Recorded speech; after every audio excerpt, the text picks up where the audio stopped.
My name's Jo Mark, so I'm the co-founder of our charity. We're a not-for-profit charity called It's About Us, and we launched 6.5 years ago. And basically, the inspiration for the charity came about through patients who were asking, where can I put my stories down? How can I document how I'm feeling? How could I leave a legacy? And we had a look around, and there really wasn't anything. There wasn't anything that you could create that was unique and customized. And we felt that there's a really big driver and a big need to look after your emotional health and well-being, and documenting how you're feeling and the emotions and the ups and the downs and the anxiety and what you've been through and how you're processing that is really important.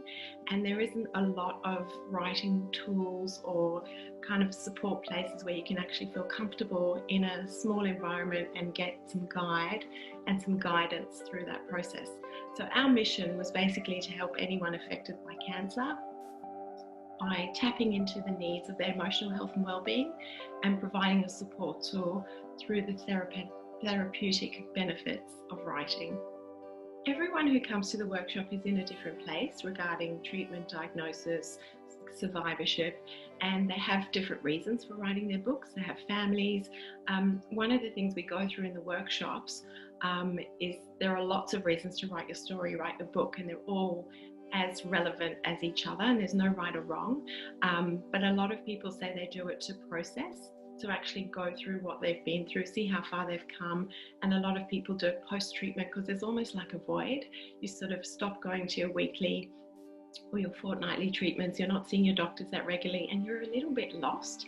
And it's quite a good pause and a place to say, okay, what do I do now? Let me reflect on what I've done.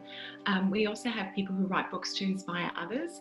So we've had amazing people who've written books and put them in libraries, in support centres, in hospitals, and people have read their stories and it's resonated because it's real. You know, there's lots of books out there and biographies of famous people who've dealt with cancer, but it's the everyday stuff, it's the little things that kind of go, oh, I'm going through that, so that normalizes it for them. Oh, okay, you've come through the other end and this is what to expect, and that normalizes it for them and makes them feel like, okay, I can see forward, I can see what's going to happen, and it's reassuring and comforting. And as you mentioned, the other reason that people do books is as a form of a legacy, something they can leave behind for family, for children, for friends. It's a reflection of who they are, and they also don't want to talk about their disease, their cancer, their situation, their story, what they're going through all the time. So they can actually pick up a beautiful book, and they're printed in the most gorgeous hardcover books, and say, here, have a look, have a read, this is my story, this is what I've been through, because it's draining and it's tiring constantly, you know, sharing with everyone who means well what you're feeling. You know, I'm a firm believer of holistic health. So we have the most brilliant medical facilities in Australia. I think we've seen that with COVID even more, how fortunate we are. And it is so important to get support for your whole being, like for your emotional well-being as well. And for some people, when things are getting too intense, you know, we do say in the workshop, some people do art therapy, music therapy, yoga, meditation. Some people go to dance classes. Writing is just one of those things that might help. But what I really want to do is just ensure that people have enough tools and strategies to look after their whole being.